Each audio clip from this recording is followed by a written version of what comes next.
Praise the lord. ప్రభువైన యేసు క్రీస్తు నామములో అందరికీ శుభము, జయము కలుగును గాక. ఆమేన్. దేవుడు మనకు ఈరోజు ఇచ్చిన క్రిస్మస్ మెసేజ్ అంటే యేసు క్రీస్తు ప్రభువారి యొక్క జన్మ వంశావళిలో కొంతమందిని మనం ఇప్పటివరకు చూసాము. అలాగే నోవహు గారిని కూడా చూసాము. నోవహు గారి తర్వాత షేము, హాము, యాఫెతు వీరి గురించి మనం ధ్యానం చేసుకుందాం, మాట్లాడుకుందాం.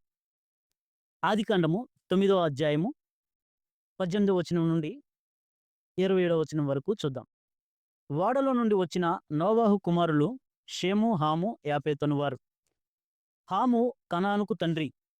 ఈ ముగ్గురు నోవహు కుమారులు. వీరి సంతానము భూమి అందంతటా వ్యాపించెను.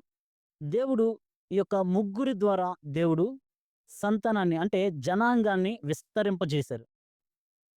ఈ యొక్క ముగ్గురు సంతానమే భూమి మీద ఉన్న ప్రతి మనిషి ఈ ముగ్గురిలో ఒకరు మూల పురుషుడు. అలాగే యేసుక్రీస్తు ప్రభువారికి మూల పురుషుడు షేము గారు. చూద్దాం 20వ వచనం. నోవాహు వ్యవసాయం చేయనారంభించి ద్రాక్ష తోట వేసెను. పిమ్మట ద్రాక్షారసం తాగి మృత్తుడై మత్తుడై తన గుడారంలో వస్త్రహీనుడుగా ఉండెను. అప్పుడు కానాను తండ్రి అయిన హాము తన తండ్రి వస్త్రహీనుడై ఉండుట చూచి బయటనున్న తన ఇద్దరు సహోదరులకు ఆ సంగతి తెలిపెను. అప్పుడు షేము, యాపేతు వస్త్రమొకటి తీసుకొని తమ ఇద్దరి భుజముల మీద వేసుకొని వెనుకకు నడిచి వెళ్ళి తమ తండ్రి దిశములను కప్పిరి. వారు ముఖములు వెనక తట్టు ఉండుట వలన తమ తండ్రి దిశములను చూడలేదు. అప్పుడు నోవాహు మత్తు నుండి మేలుకొని తన చిన్న కుమారుడు చేసినది తెలుసుకొని కనాను శపించబడిన వాడై తన సహోదరులకి దాసుడగునని అనెను. కనాను శపించబడిన వాడై అంటే కనానుకు తండ్రి హాము. మనం ఇందాక చదువుకున్నాం. అయితే హాము శపించబడిన వంశంగా ఉన్నారు. షేము, యాపెతు దీవించబడిన వారుగా ఉన్నారు. వీరు ఎలాగ 2 శాఖలయ్యారో మనం ఇదివరకే ఆదాము యొక్క వంశావళిలో కయ్యూను వంశము, హేబేలు వంశము అంటే వారి వంశాలు లేనప్పటికీ వారు 2 శాఖలుగా ఉన్నారు. కయ్యూను మార్గము, హేబేలు మార్గంలాగా ఎలా ఉన్నారో, బబులోను, యెరూషలేము అలాగా 2 మార్గాలు ఎలా ఉన్నాయో శపించబడిన వారు, దీవించబడిన వారుగా ఉన్నారు. ఈ యొక్క ముగ్గురులో దీవించబడినది షేము గారు. షేము గారిని నోవాహు ఏమని చెప్పారంటే 26వ వచనం. మరియు అతడు షేము దేవుడైన యెహోవా స్తుతించబడును గాక అనెను. అంటే షేము గారిని దీవించారు. ఎలాగా? షేము దేవుడైన యెహోవా స్తుతించబడును గాక. ఈరోజు నువ్వు నేను మనమందరము దేవుణ్ణి స్తుతిస్తున్నాము అంటే షేము గారి ద్వారా మనము స్తుతిస్తున్నాము.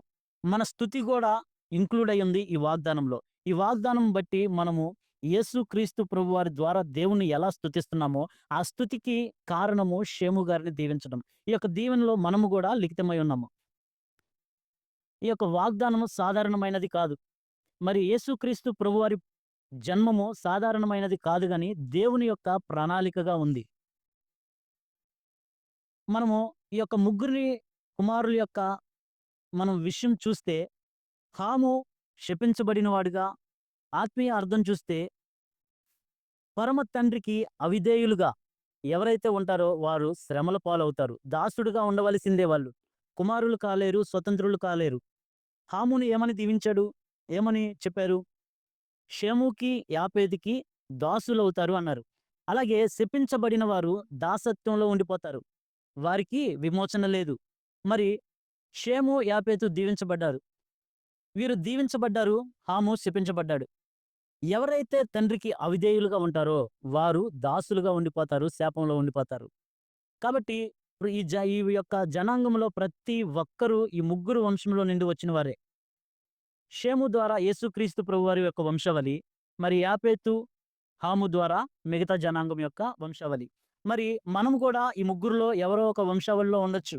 షేము వంశావళి, అబ్రహాము వంశావళి, మరి యాపేతు, మరి హాము వంశావళి. మనము ఈ ముగ్గురులో ఎవరో ఒకరు వంశావళి అయినా కూడా మరి మనము యేసుక్రీస్తుని అంగీకరించడం ద్వారా మనము కూడా యేసుక్రీస్తు వంశావళిలో మనం చేర్చబడ్డాం. దీన్ని బట్టే దేవుడు ఆనాడు షేము దగ్గర కూడా దేవుడు దీవించారు షేముని. షేము దేవుడైన యెహోవా స్తుతించబడును గాక అని. మనము కూడా ఒకప్పుడు శాపగ్రస్తులమై ఉండొచ్చు.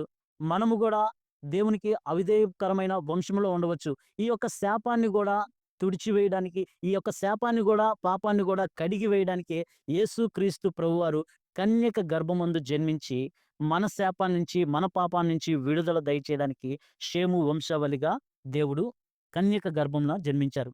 అయితే షేముకి నలుగురు కుమారులు. ఆ నలుగురిలో అర్పక్షాదు అనే ఒక కుమారుడున్నాడు. ఆయనకు షేలహు అనే ఒక కుమారుడున్నాడు. ఆ కుమారుడుకు ఏబేరు అని ఒక కుమారుడున్నాడు. ఏబేరుకి ఇద్దరు కుమారులు. వారు పేలెగు, యోక్తాను. పేలెగు వంశావళి యేసుక్రీస్తు వంశావళి. పేలెగు కుమారుడు రాయు. రాయు కుమారుడు సేరెగు. సేరెగు కుమారుడు నాహోరు. నాహోరు కుమారుడు తేరహు. తేరహుకు ముగ్గురు కుమారులు. ముగ్గురులో ఒకరు అబ్రహాము, నాహోరు, హారాను.